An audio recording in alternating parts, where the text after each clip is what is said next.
Paz do Senhor, pessoal. Está começando mais um podcast. Aqui se faz amigos, aqui da Igreja Assembleia de Deus Missões. Eu sou o Luiz e aqui do meu lado está o meu amigo hoje, meu companheiro aqui, Luciano Alves. Boa noite, pessoal. Estamos aqui mais um episódio aqui do nosso podcast. Boa noite a todos e vamos começar. É isso aí. Hoje nosso podcast é um podcast um pouquinho mais diferente, né? Vocês estão acostumados a ver a gente aqui no sábado. E o nosso convidado aqui, ele é tão... A agenda dele tá muito lotada que hoje não vai... no sábado, né? Não daria pra gente entrevistá-lo, ter um bate-papo aqui. Mas vocês vão entender por quê. Estamos aqui hoje com ele que leva a palavra de Deus aí por onde quer que ele vá. Foi o meu pastor durante um ano aqui, né? Ele que também interpreta pensamentos, né? E é uma pessoa que extraordinária. Nosso amigo, nosso companheiro, Pastor Paulinho. Uma boa noite para todos que estão nos acompanhando na paz do Senhor Jesus. Para mim é um privilégio, uma honra enorme, desde o primeiro episódio que aconteceu aqui do podcast. Aqui se faz amigo, é isso, né? Que desde o primeiro que acompanhei todas as entrevistas, que foram enriquecedoras para mim. E claro que se tornou até mais difícil agora, né, para mim falar depois. Mas, na medida do possível, eu acredito que vou fazer o possível para que seja bem proveitosa a noessa conversa. Amém, pastor. Para nós, né, é uma honra estar aqui com o senhor, né? Esse momento que nós vamos passar aqui foi uma honra trabalhar com o senhor. Aprendi, galera do céu, esse homem que é extraordinário, o conhecimento que ele tem. Diz aí, Pastor Paulinho, um pouquinho sobre a sua vida. Quem que é o Pastor Paulinho? É casado? Na verdade, eu nasci em Medianeira, a 700 e alguma coisa, mais 700 quilômetros de Curitiba, que é a capital do Paraná. Apenas nasci lá, mas não fui criado lá. Até os 22 anos eu fui criado na República do Paraguai. República do Paraguai? Sim, quase. Essa eu não sabia, E moramos por 2 vezes no Paraguai, ao todo uns 14 anos. E Rondônia. Qual cidade paraguaia? Nós moramos em San Alberto, Gleba 6, conhecida como Gleba 6, Gleba 8, que inclusive hoje é pastoreada pelo pastor Osvaldo, um amigo nosso. E só que a gente conhece toda aquela região, Puente Quijá, depois de tantos anos a gente vai esquecendo os nomes ali, né? Mas nós moramos um tempo em Corpus Christi, que fica lá perto de Sete Quedas, divisa já com Mato Grosso do Sul. E moramos esse tempo lá e depois nós fomos para Rondônia. E aí em Rondônia também, hoje nós temos um vasto número de amigos em Rondônia, porque até os 22 anos eu morei em Rondônia. E depois eu vim para Curitiba. Aí você já deve estar pensando, quantos anos o pastor tem? Ele morou mais de 20 anos em Curitiba. E pelo visto eu tenho uma fluência já no castelhano aí, no Guarani da vida. Acontece que quando eu morei lá, eu era garoto, eu era criança. Eu não frequentei escola normalmente igual todas as crianças frequentam, que a minha história é um pouquinho atípica. Eu vim fazer da 1ª à 4ª série, eu já tinha 17 anos de idade. E vim fazer o ensino médio depois dos 22 anos. Eu nasci com uma deficiência no pé esquerdo, chamada de pé torto, né? Pé chato. Pé chato. A parte de baixo era totalmente para cima e a parte de cima totalmente para baixo. Então eu vim andar mesmo com quase 4 anos de idade. De nascença já, então. De nascença. E os meus pais era para fazer cirurgia quando eu tinha um ano e pouco de idade, e me levaram no Hospital das Clínicas, em São Paulo. E não sei se foi providencial por Deus ou não. Eu sei que eu fiz o maior griteiro e os meus pais respeitaram esse griteiro meu e não fizeram a cirurgia. E claro que veio a preocupação, né? Como é que eu iria andar depois. Mas foi acontecendo aos poucos. Eu vim calçar o meu primeiro sapato, eu já tinha quase 12 anos de idade. Então, assim, as coisas foram acontecendo, o pé foi voltando aos poucos. Hoje, vocês que me conhecem percebem que eu manco um pouquinho, né? Se eu tiver um pouco cansado, eu manco da perna esquerda. E esta é a razão. Oi? Chega a incomodar ou é mais... Não. Ficou o pé um pouquinho mais curto, né? Mas não precisou fazer cirurgia.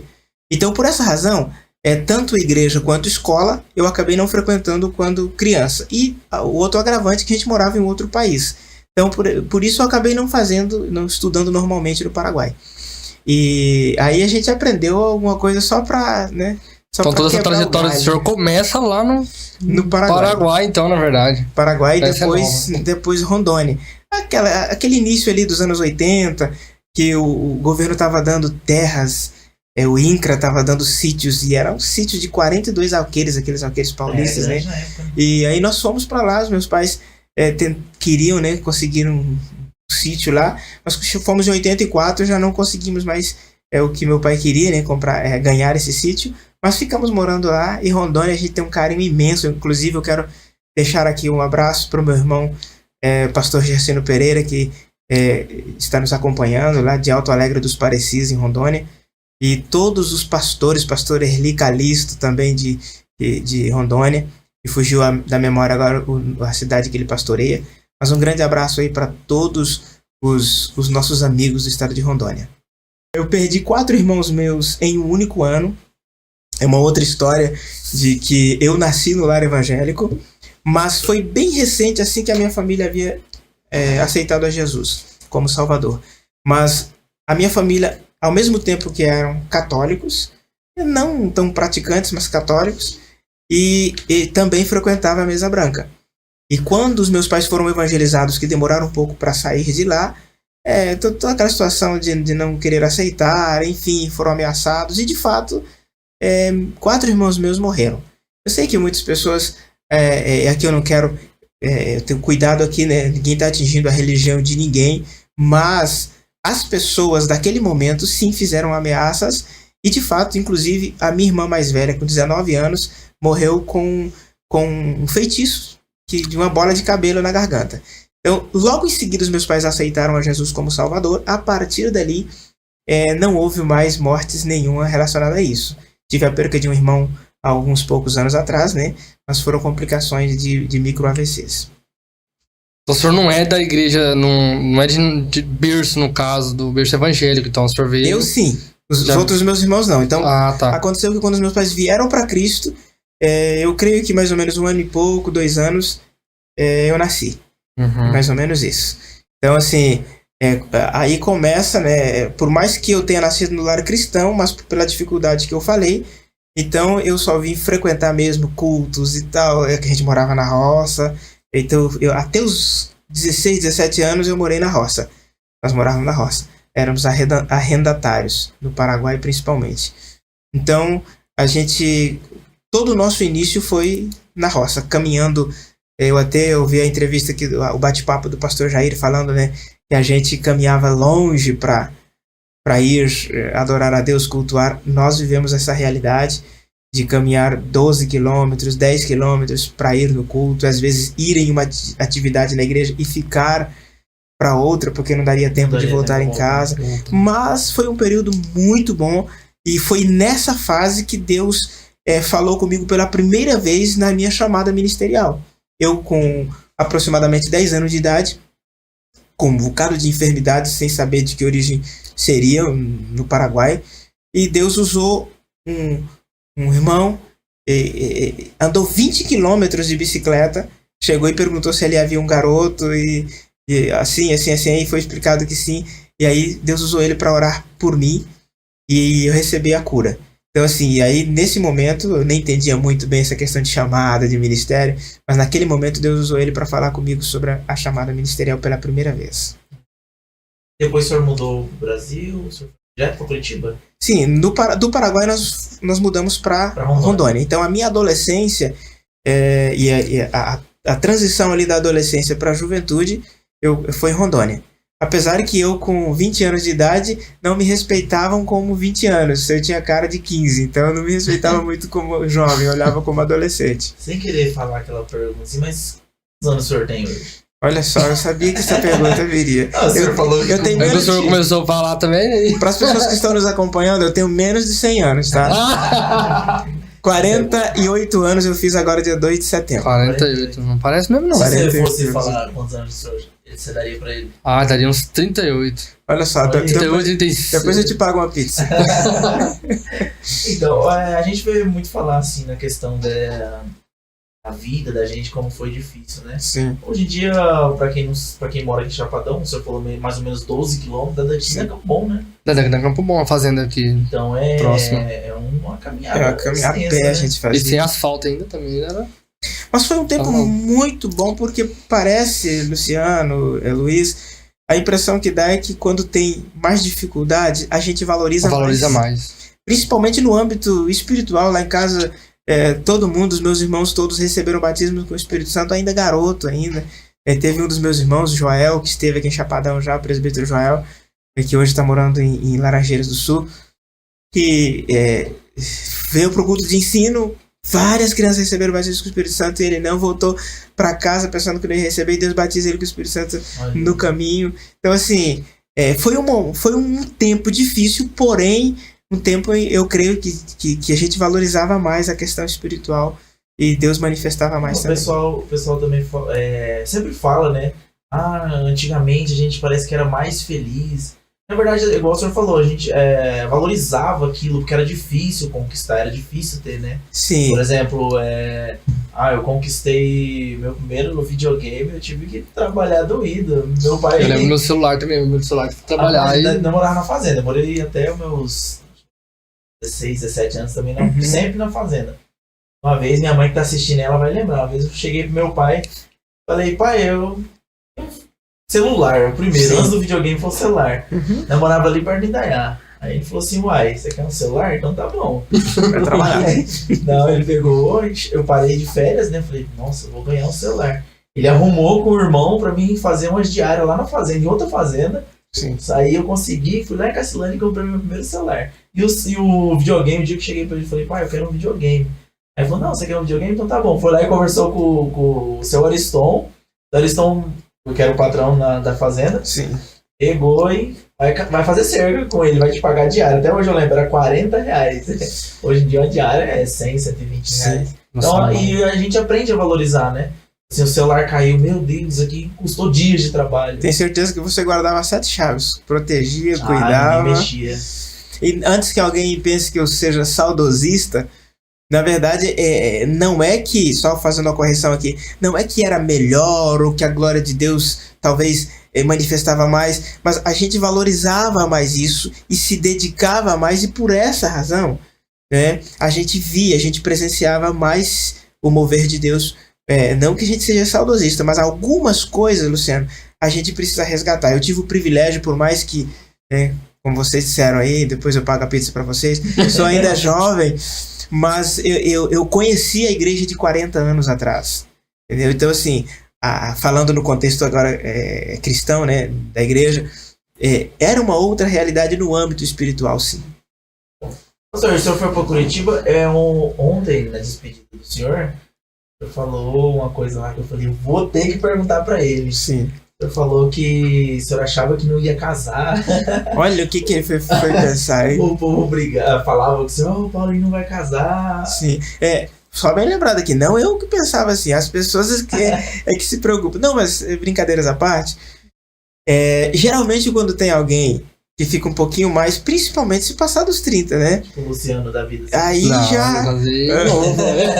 aí o pessoal, todo mundo já quer arrumar, né, uma namorada, né? Normal. E não quer nem saber se combina ou se não combina, querem fazer você se casar. Arrumar alguém pra pessoa, não adianta. E aí, queira ou não, isso é um tipo de cobrança, não é? Mas eu sempre tive o engraçado aí, arrumar uma pessoa. Não, tem que casar. Sim. Ele namora, depois casa. Não, tem que arrumar filho. Exatamente. Então, assim, inclusive isso está dentro do contexto do trabalho que eu faço hoje, né? Que a cobrança, às vezes, as pessoas, principalmente relacionada a isso, leva até algumas pessoas terem problemas emocionais, inclusive se não souber lidar com isso. Mas que existe essa cobrança da sociedade, existe a cobrança da igreja, mas Deus preparou uma bênção para mim que vocês conhecem, né? Que não deveria ser alguém melhor. Então, assim, Deus é aquele que a Bíblia diz que ele pega o solitário e faz viver em família. E essa palavra se cumpriu comigo. Hoje a irmã Miriam, ela se emocionou lá e deu muita risada, né? Porque foi algo que o pessoal ficou mais será. O pessoal ficava te perguntando, mas Paulinho, vai dar certo? Que dia que você vai casar? Exatamente, as pessoas E às vezes, é até interessante, né? Porque, não sei se com vocês, acho que não aconteceram isso, porque vocês casaram cedo. Mas às vezes, as pessoas, mas tem tudo a ver, é pra você. Mas querem casar nem que for na barra, né? E se a pessoa não cuidar. E aí fica um alerta, inclusive, para os jovens que estão nos acompanhando, né? Tenha firmeza, cuidado, não seja de aplicação demorada demais. O que é aplicação demorada? É quando a pessoa demora demais, sente atração por alguém, às vezes sente até que é de Deus, mas nunca deixa a outra pessoa saber que tá afim. Aí o tempo passa, a pessoa se frustra, sente-se solidão. A quantidade de jovens hoje que sente solidão social, né? Está no meio de tanta gente e se sente solidão. Sozinho. Assim, não tenha pressa, mas também não descanse demais, né? Fique atento, ligado, que Deus tem bênção aí pra você, inclusive que é jovem, precisa se casar. Eu quero aproveitar aqui, desculpa, e deixar um abraço aqui, né, pra minha esposa, que está nos acompanhando, a Miriam, a Keren Apuc, a Williana, o nosso filho em Cuiabá, eu não sei se ele tá acompanhando ou não, o Willen, mas a nossa família, que Deus nos presenteou, e eu quero louvar a Deus pela vida de vocês. Às vezes o pessoal até brinca, né? Uma benção passou na porta e você ficou moscando. É literalmente isso. Depois já casou aí, tá bem com a família. O senhor estudou. Depois o senhor voltou a estudar. Como é que foi esse? Na verdade, a formação, a área que eu atuo hoje, trabalho em psicanálise clínica como terapeuta integrativo, surgiu. Sabe, antes de eu continuar, algumas pessoas falavam algo pra mim e eu não concordava muito, que não é a gente que escolhe a profissão, é a profissão que escolhe a gente, né?